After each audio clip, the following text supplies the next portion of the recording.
socio-political issues, one man searches for intelligent conversation. From Dedham, Massachusetts, the birthplace of modern democracy, this is You Don't Have to Yell, with your host, Dan Sally.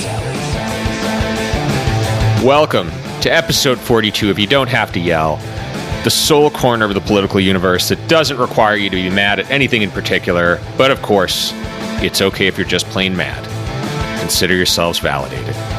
It's the bad boy of nonpartisan political podcasting here, and today's episode focuses on the process of congressional redistricting and the practice of gerrymandering, where politicians deliberately draw districts in sometimes very interesting and kooky shapes to ensure their election. My favorite is Goofy Kicking Donald. Look it up. Now, Common Cause, an organization whose mission is to ensure everyone has an equal voice in our democracy, has taken a leadership role in fighting for congressional districts that reflect the will of the people. Novel concept. And Dan Vicuna, this week's guest, is front and center in that fight. Now, as National Redistricting Manager, Dan provides legal and communications support in Common Cause's efforts to protect citizen-centered redistricting reforms and challenge partisan gerrymandering. And he was kind enough to join me to talk about the current state of gerrymandering, some of the challenges facing the efforts to draw congressional districts that reflect the will of the voters, and what a good redistricting process actually looks like. And as with many of our guests, he also patiently listened to some of my wilder notions on the subject and responded to the dumbest question I think I have ever asked on this show. So I'll be back at the end to discuss said dumb question along with other comments. I'm going to kick things off with a super softball question, which is what's your role over there at Common Cause? Yeah, so I'm Common Cause's National Redistricting Manager. My role is to support our more than 20 state organizations around the country in their efforts to make redistricting a fair and transparent process. So we do that through all sorts of means. So we sometimes sue legislators who gerrymander districts. We support ballot initiatives to take that power away from legislators, or at least make it a less partisan process. We sometimes support litigation by filing amicus briefs, providing a unique perspective to courts, bringing together unusual bedfellows, right and left, to demonstrate that reform is a bipartisan thing. So, so basically trying to end gerrymandering around the country. Yeah, cool. How did you get into that line of work? Well, I started working in politics and volunteering, sort of in college, for kind of local elected officials, working on local campaigns. When I went to law school, it coincided with a sort of strange period in this country where rather than fighting out the issues in the public sphere, there was sort of one set of elected officials that decided they would engage in voter suppression tactics and use the very tools of democracy against democracy to make it harder to vote, to put up restrictions, to gerrymander, so to make it more difficult for the public to allow their votes to translate into seats, to hold elected officials accountable. So when I was finished with law school, I went into voting rights broadly. I worked for a small organization in Washington, D.C., and then eventually worked my way to Common Cause. We're working on a kind of very specific area of voting rights, which is fair representation and redistricting. Okay, cool. Now, so, gerrymandering's obviously existed for a long time. My home state of Massachusetts is the home of the gerrymander, the original gerrymandered district, which I don't know if I'll say we're proud of, but that's the story. What, in terms of the state of gerrymandering today, like how bad is it, historically speaking, compared to maybe other eras? Yeah, you're right. I mean, so gerrymandering does have an incredibly long history in this country. It even goes further back than that. The first ever Congress, there was an attempt by Patrick Henry to draw congressional lines in a way that would make it more difficult for James Madison to get elected. So it's got a long history. However, what we see today is not your grandfather's gerrymander. Even in the last cycle, 2010, and I think it's likely to be accelerated after this census cycle. There's an incredible ability to use very sophisticated software, along with big data of all sorts of voting histories, what kind of newspapers people get, what kind of clubs they may be a member of, to really cross-reference that data, and mix it all together and paint a picture of a community that allows decision makers to draw districts whose outcome can really be predicted for the entire decade. So gerrymandering is really, in some ways, worse than it's ever been. And so that's sort of the bad news. The good news is that you've seen a robust pushback to reform gerrymandering in the states, to end gerrymandering, reform redistricting. And, that's something that we are trying to lead with partners around the country. So, there's good news and bad news. It's worse than ever, but the people get it and are fighting back. That was an element of the congressional redistricting process I hadn't even thought of, which is the fact that really, maybe, if we're being generous, maybe the last 20 years, but definitely the last 10, the ability to analyze and manipulate data and sort of automate the process of gerrymandering has become so much easier. You're right that it is just a level of technology that is being used for the forces of evil to make sure that you can really preordain the outcome of an entire state's elections for 10 years. And we've seen that bear out in so many states that had some of the most effective gerrymanders in the country, like in Michigan, Pennsylvania, North Carolina, places where the votes cast really had little relationship to the seats won, where one party won a majority of votes, but it still won a tiny minority of the seats involved. So yeah, the problem is incredibly serious. Yeah, and that's kind of the way I've looked at the problem. Is I tend to look at individual states, look at just the breakdown of the popular vote. So, 50% voted Democrat, 50% voted Republican. And in my mind, at least, if the variance is too far off that 50-50 mark, then that indicates something amiss. Is that the right way to look at it? Or are there, good reasons why the congressional delegation might be very out of whack with the popular vote? Yeah, I think it's the right way to look at it, but it's not even the complete story about what the problem is. So I think one problem is that you do see a mismatch between votes cast and seats won. I mean, the very premise of representative democracy is that your vote matters and that you have the opportunity to throw the bums out.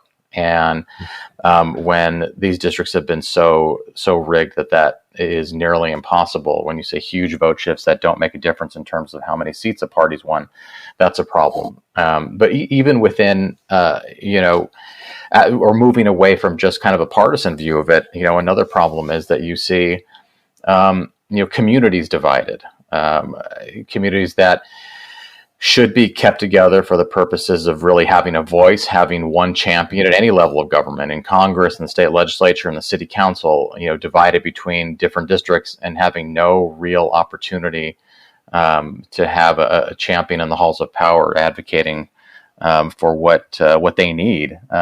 Or you've seen it's used sometimes for sort of racial gerrymandering to ensure that a community that maybe have kind of up and coming leaders is divided such that they're not able to elect the candidate of their choice or even have a fighting chance to do so. So there are definitely problems both with what gerrymandering does to the partisan makeup of a delegation or of a state legislature, but also other issues that just have less to do with partisanship than have more to do with just basic fairness and community representation. Mm-hmm. Do you still see a degree of racial gerrymandering now, or has it become more partisan focused, do you feel? It's definitely still there. I mean, just in the last cycle, you saw racial gerrymandering used as the legal basis for striking down maps in Virginia, Alabama, North Carolina. I think a handful of other places as well. So in particular, what you'll see when Republicans are in charge is a desire to pack together as many people of color in as few districts as possible. So you may have a one or two districts where African Americans, Latinos can elect the candidate of their choice by overwhelming majority margins, and those districts tend to be also very Democratic. Mm-hmm. But then those communities have little ability to shape representation elsewhere. It's an attempt to really bleach surrounding districts. So you definitely still see that. The good thing is that the jurisprudence around racial gerrymandering is much better than partisan gerrymandering. So there is still a willingness of federal courts to police racial gerrymandering. That's not the case with partisan gerrymandering because of recent legal developments. Yeah. Well, and that's actually something I want to get to, which is I know you've written a few briefs for the Supreme Court.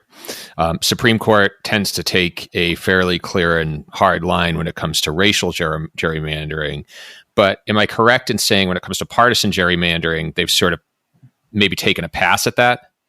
Yeah, that's right. So Common Cause was the plaintiff or one of the plaintiffs in a case at the lower court called Common Cause v. Russo, and then it went to the Supreme Court, became Russo v. Common Cause, where the justices, a bare 5-4 majority, decided one of the kind of worst opinions, I think, in the recent history of the court. We came to them with a Republican-led gerrymander in North Carolina, and the case was heard on the same day with a partner case that we had been really involved in as well, challenging a Democratic gerrymander in Maryland. Court heard these cases the same day. We really laid out the case that this is a bipartisan problem. We organized amicus briefs from leaders across the ideological spectrum to say that, we don't agree on much, but we agree that diluting the votes of one party's voters is both morally wrong and also constitutionally wrong. Mm-hmm. And the court punted, as you indicated.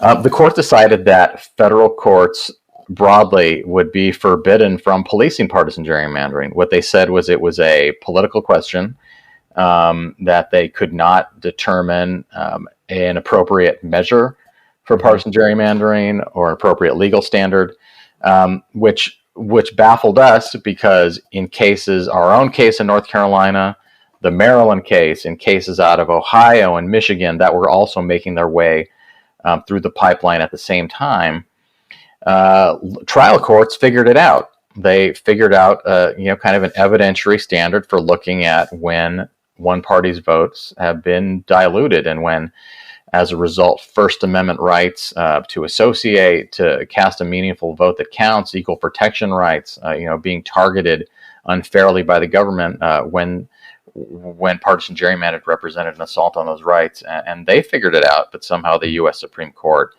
over a vigorous dissent from Justice Kagan, decided that they wouldn't act on partisan gerrymandering. So we're looking right now to state courts and to state reforms to end that practice.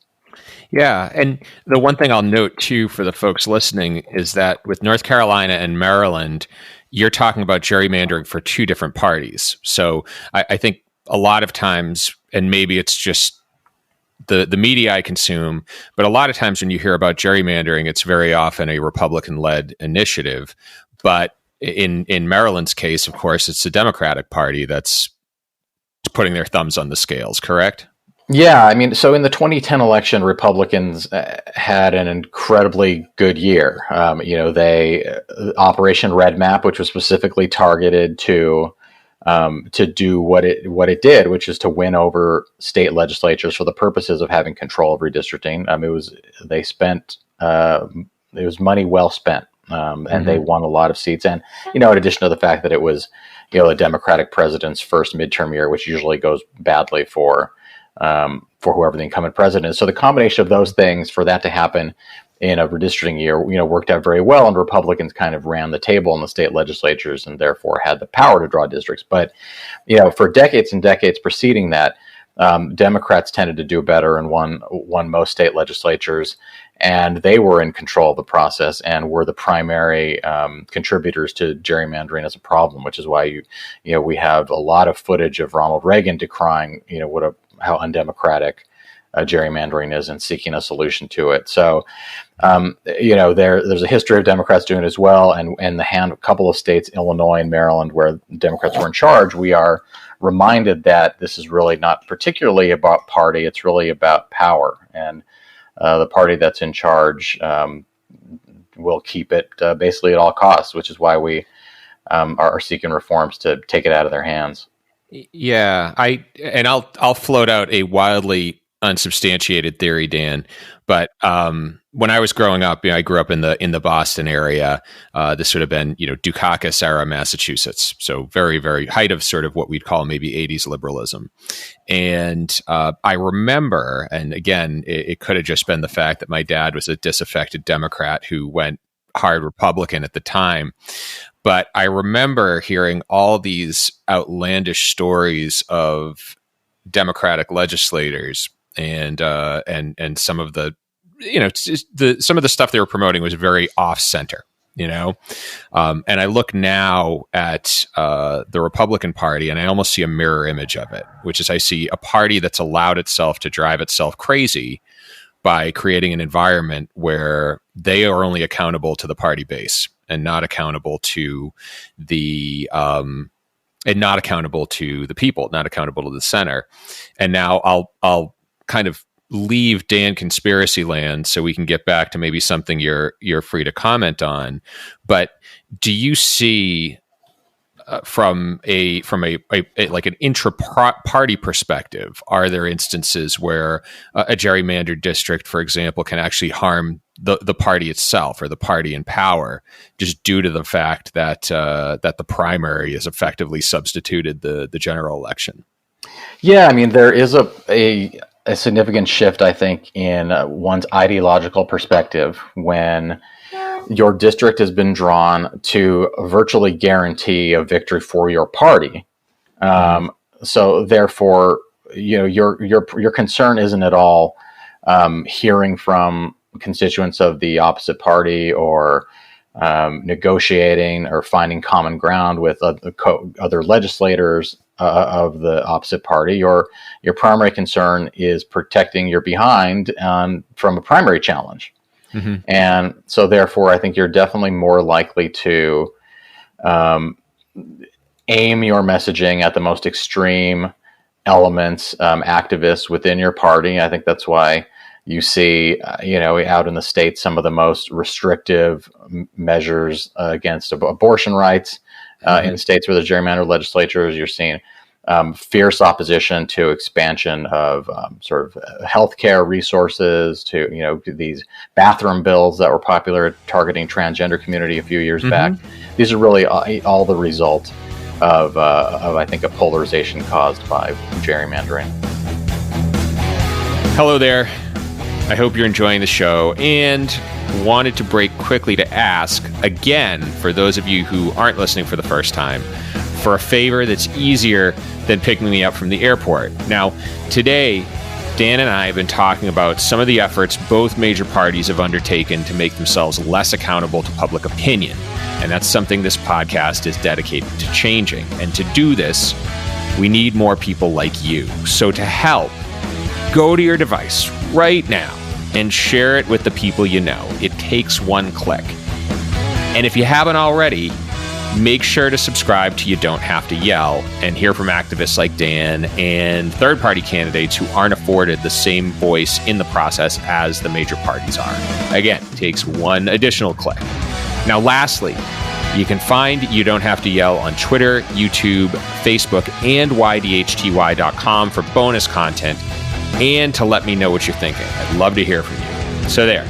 Just a couple clicks, a little internet browsing, and you can pick me up from the airport once they let us all fly again. Now, back to the show. I can't remember what election it was, but it was it was during the Obama era. And I remember Alec Baldwin said, your party's in trouble when somebody asks, did the rape guy win? And you respond with, which one?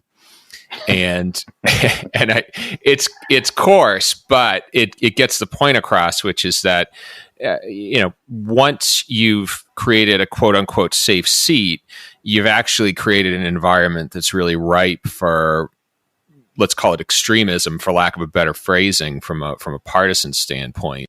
One of my pet causes is the idea of proportional representation, and is the idea that in an ideal scenario, the congressional delegation of a state should represent the percentage, and that should not just be Democrat, Republican, but anyone else for that matter, any other party for that matter. And in a lot of ways, we've sort of painted ourselves into a corner because there's federal legislation around single member districts, which really ultimately create an environment where only two parties can exist. I guess, and this could be a really dumb question, Dan, and so feel free to tell me if it is, but I'm having a hard time getting my head around why the federal government, why the U.S. House of Representatives can pass laws that govern the way congressional districts are carved, and yet the Supreme Court, on the same token, can say, well, this isn't a federal issue, it's really a state's issue. Do you have any, am I being stupid here, or is there a conflict? Well, I think what the court has said, actually one of the excuses I think they really have given to stay out is the fact that Congress does in fact have the power to do something, and in fact, HR 1, the first bill, kind of an omnibus voting rights package that the U.S. House passed when Democrats won back power in 2018, does actually include a requirement for independent citizen redistricting commissions in every state. Unfortunately, that bill is sort of dead on arrival in the Senate. But Congress can act, to make this a fair process, to emulate some of the gold standard reforms that the states have been passing, California, Michigan, Colorado. So they can do something, but unfortunately, the bill is just not going anywhere in the Senate, and would undoubtedly be vetoed by the president. Yeah, it seems to me that the big problem with it all is the fact that the people whose livelihoods are going to be affected by this are also the ones who'd have to take action, maybe potentially creating a less level or a less uneven playing field for themselves. And so it seems like there is this collective lack of political will, with the understanding that one side may benefit in these states and another side may benefit in the other. Is that an overly cynical interpretation, or would you say that's the state of affairs? Yeah, I think that's right. I mean, this is why we're urging the court to act, because there's an inherent conflict of interest there. Legislators are not interested in giving up this power, but I think this is also part of the reason why some of the best successes on this issue have come in ballot initiative states. Unfortunately, that's less than half the country, but you've at least seen the ball move in. Again, here where I sit in California, which has really kind of the gold standard model for this, which was, I should add, fiercely opposed by California Democrats, including Nancy Pelosi, when it was first created in 2008. To create a sort of multi-partisan group of citizens who are screened for a whole host of conflicts of interest, right? You make sure that they aren't recent elected officials, lobbyists, political party hacks. And it worked out really well, and it's been emulated across the country. And again, generally passed by ballot initiative, because it's hard to get legislators to give that up. There is, fortunately, though, kind of a growing awareness of the problem and of the issue. And as a result, you actually saw for the first time in quite a long time, legislators themselves give it up in a non-ballot initiative state in Virginia just a few months ago. So reform will be on the ballot. Okay. And so there's we're seeing movement. Yeah. So what I know you mentioned, it seems like California and has a fairly good process. Like in your opinion, what is sort of an ideal process for redistricting? Yeah, I mean, I think it involves mechanisms that minimize partisanship, that remove people from the decision-making process who have really a personal or political stake in the outcome. So, and so the way the California's process works is it's a slightly complicated one, but it's one that is complicated for a good reason, which is to ensure that there's no sort of partisan misbehavior. You have people applying to a state auditor first, and those applicants being screened for, like I said, a long list of conflicts of interest. You guarantee partisan balance as a way of really neutralizing party advantage as a real factor. So there, on California's commission, there's 5 Democrats, 5 Republicans, and 4 unaffiliated, or 4 people who are neither of those parties. They could be independents, they can be third party. In other states, they've changed the balance of that, sort of 4 Dems, 4 Republicans, and 5 who are neither. So you've seen it done a few ways. And then strong transparency rules. One of the kind of revolutionary provisions of California's law that's been repeated in other places was a requirement that every conversation about redistricting take place in public hearings. A trademark of gerrymandering is that legislators may have some sort of sham public hearings, but in the end, they go to some back room, some hotel room, or a law firm, huddle up with political consultants, and carve up districts exactly the way they want them, regardless of what the public has to say. So those transparency requirements are key too. So so managing partisanship, mandating transparency. It's a way to make it a better process, and it can definitely be done. Okay.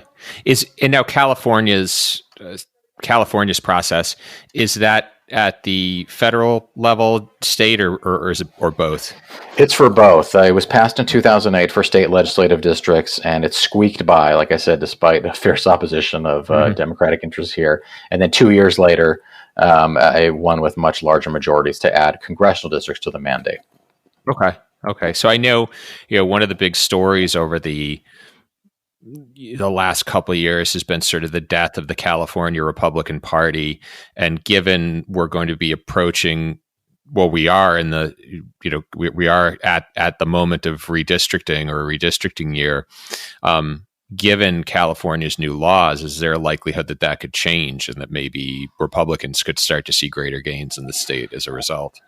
Well, I think what the Independent Commission does is ensure that districts are actually responsive to changes in voter opinions. A lot of Republican opponents to Independent Commission model have pointed to California to say, well, look, it's just been a big boondoggle for Democrats. Democrats are running the table and winning all these districts since this Independent Commission was created.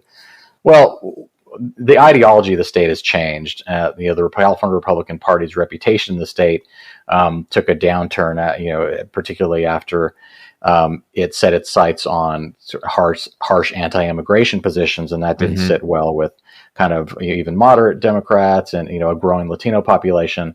So when it came election time, Democrats did significantly better in terms of winning votes.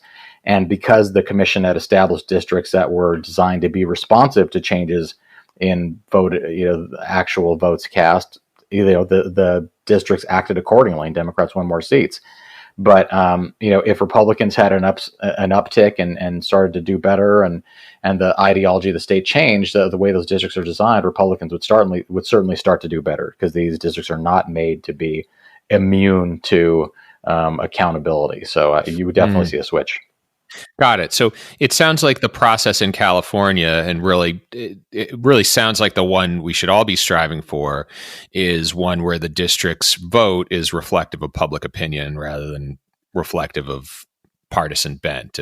I know that's probably an oversimplification, but does that sound about right? Or yeah, I think that's right, because what kind of representative democracy do you have if you don't see shifts in who's actually elected that are based on votes cast? I mean, it's just fundamental to what our system is supposed to be. So, in some ways, in some states, you've seen that written in explicitly. Missouri created a slightly different type of reform in 2018, where they really put some specific kind of mathematical approaches to responsiveness, is what we tend to call sort of the social science term for votes translating to seats.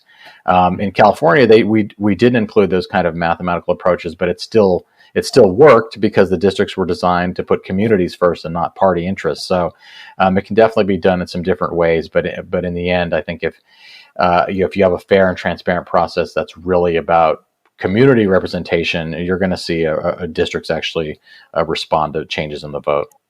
I think you're the only person I've spoken with who has actually put something before the Supreme Court, and I'd like to make sure that they continue reading your briefs. But do you feel like the composition of the court affects progress in this area? Or do you feel like, in the sense, the cynical interpretation would be that to an extent the partisan makeup of the court, or who appoints the justices, is ultimately going to influence their view or their rulings on redistricting.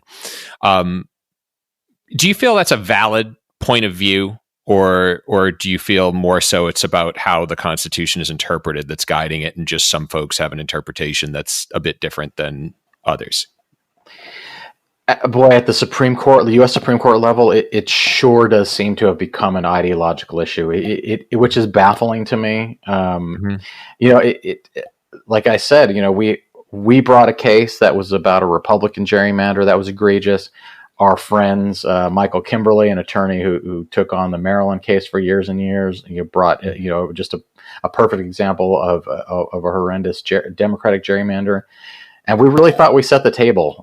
We laid out the issues, the ways in which votes were diluted, the harm done to the democratic process and to voters, and it somehow came down to the same 5-4 ideological split, in which the 5 justices appointed by Republicans said this is no problem, no need for the court. Well, not that it was no problem, but that the court couldn't do anything, and the 4 justices appointed by Democrats said that something needed to be done, and said so with some degree of sorrow and anger in the tone of the dissent. So, I think unfortunately there may be an ideological explanation here. At the federal level, fortunately, we've seen something different though in state courts. Shortly after the Rucho decision, we challenged state legislative districts in state court as an unconstitutional partisan gerrymander in North Carolina. There was and that was a bipartisan decision, a unanimous decision of Republican and Democratic judges. So, in Michigan, a different court case, there was a challenge to the state's Independent Citizens Redistricting Commission to try to keep it before it succeeded, try to keep it off the ballot, and that was a bipartisan vote. A very political elected judges, supporting the people's right to do something about this. So, I think you may see a different story in the states, hopefully, but unfortunately, at the U.S. Supreme Court level, it seemed to be some sort of relationship to ideology.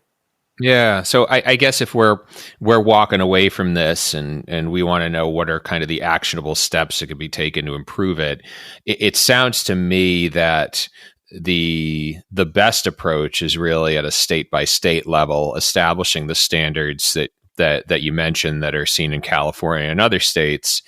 And maybe if you get to the point where you are battling redistricting in the courts, you may be too late at that point, because all it needs to do is get to Washington, and then it's more or less clear how that's going to pan out. Is that a decent summary, or anything you'd add or amend there?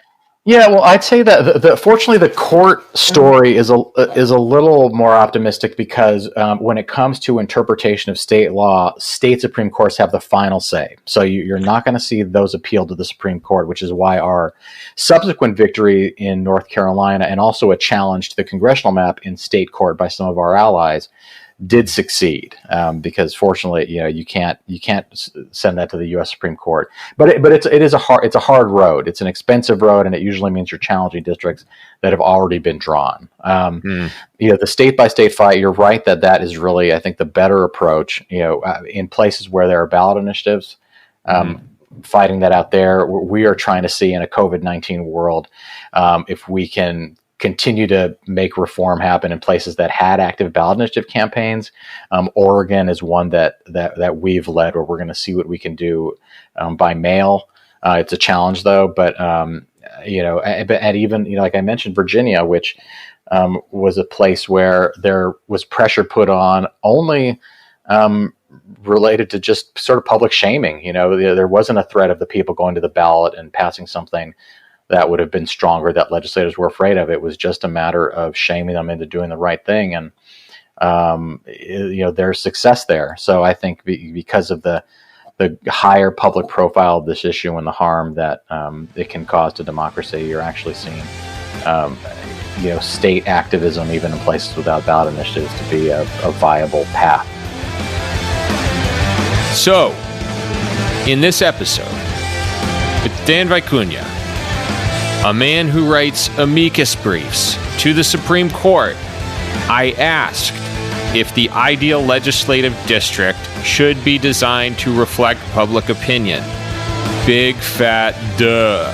Now, while not the most insightful question, also not entirely unreasonable, given how unreflective many elections are of the true public opinion of the regions they serve. Now, just to give you an example, 20 out of 50 states have congressional delegations where their partisan makeup would be fundamentally different if representatives were truly apportioned proportionately.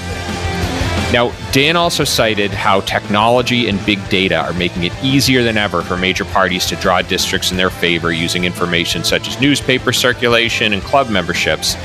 And this is a trend that's only going to get worse as technology gets better. And if there's a bright side in all of this, it's that the same technology makes it easier for folks like Dan to get the word out, so it's tougher to do this under cover of darkness. Now, as Dan mentioned, the current pandemic is making Common Cause's job harder than ever, so you can visit commoncause.org for more information on how you can donate or help out in other ways. Now, next week, the Data Monkey is joining me to round out the month and tell us if we actually have to be worried about murder hornets or just being worried about everything else we'll do. Until then, you can find You Don't Have to Yell on Facebook, YouTube, Twitter, and YDHTY.com. Music, as always, courtesy of Quellertac. YDHTY is produced by the Big Gino, Jason Putney, in the podcasting capital of the world, Jason's house. Until the next, this is Dan Sally. Adios.